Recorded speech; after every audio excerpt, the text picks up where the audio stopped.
राष्ट्र सर्वप्रथम राष्ट्र सर्वप्रथम राष्ट्र सर्वप्रथम राज्यसभा सांसद संजय सिंह की गिरफ्तारी के बाद जमकर राजनीति हो रही है। भाजपा आम आदमी पार्टी और दिल्ली सरकार पर हमलावर है। वहीं इसी कड़ी में भाजपा सांसद और पार्टी की प्रवक्ता सुधांशु त्रिवेदी ने एक बार फिर प्रेस वार्ता कर आप पर निशाना साधा। उन्होंने कहा कि अपने आप को कट्टर ईमानदार होने का दावा करने वाली आम आदमी पार्टी का सच जनता के सामने आ रहा है। इसके साथ ही उन्होंने यह भी कहा कि अदालत ने अपने निर्णय को उचित माना है। किरदार अब तार तार होता हुआ जनता के सामने नजर आ रहा है।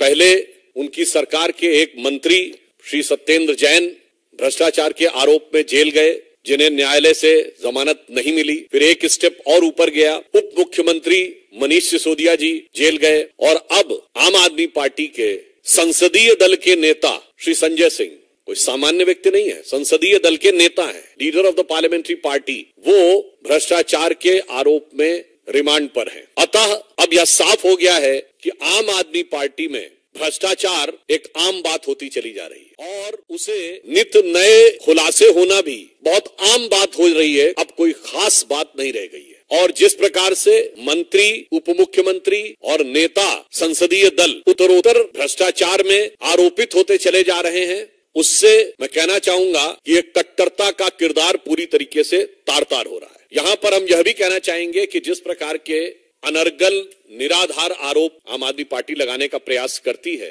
तो हम यह भी स्पष्ट करना चाहते हैं कि न्यायालय ने जो निर्णय दिया है उसमें स्पष्ट रूप से अब देखिए बहुत साफ है, पैसे का लेन देन, चुनाव में उसका प्रयोग और उससे गंभीर बात है, साक्ष्य ये आए हैं कि पॉलिसी में चेंज इस आधार पर किया गया है और यह चेंज नीतिगत है। नीतिगत है तो इसका मतलब पूरी पार्टी इसमें इन्वॉल्व है, विषय सिर्फ संजय सिंह जी का नहीं है। इसका मतलब हो गया कि नीतिगत निर्णय में पूरी पार्टी इन्वॉल्व है कि एक तरफ इन्होंने पॉलिसी विड्रॉ की।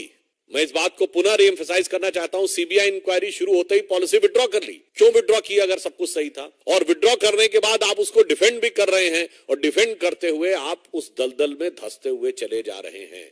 अदालत ने प्रथम दृष्टया यह विचार किया है और यह माना है कि यह कहीं से भी यह नहीं दर्शाता है कि वर्तमान मामले में गिरफ्तारी अनवारंटेड और अनरीजनेबल है, यानी यह कहना कि अनापेक्षित है या अनावश्यक है, यह उचित नहीं है।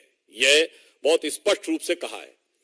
आगे भी अगर आप देखें तो पेज नंबर 11 पे बहुत साफ साफ अदालत ने कहा है कि in the prima facie appears that the material placed before the court that this amount was delivered at the residence, यानी उन्होंने स्पष्ट कहा है कि जो आरोप लगे हैं उसके इलेक्ट्रॉनिक साक्ष्य सामने आए हैं कि आरोपी और नेता की भेंट हुई है।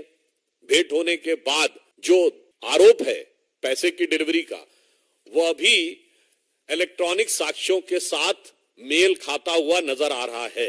अब मैं आपसे एक और पॉइंट कहना चाहूंगा कि जजमेंट के पॉइंट नंबर 13 को अगर आप पढ़ें पेज नंबर 12 पे, तो उसमें अंतिम 2 लाइनों में कोर्ट ये कहता है, though the veracity of these statement will be tested during the course of trial only but for the purpose of investigation and such statement has to be believed and taken into consideration.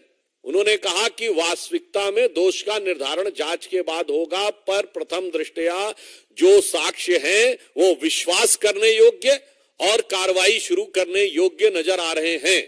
न्यायालय ये कह रहा है कि जिस प्रकार के साक्ष्य आए हैं उसमें पैसे के लेन देन को लेकर जो तथ्य सामने दिखाई पड़ रहे हैं उनके अनुसार यह हिरासत में रखकर पूछताछ नेसेसरी अर्थात आवश्यक प्रतीत होता है।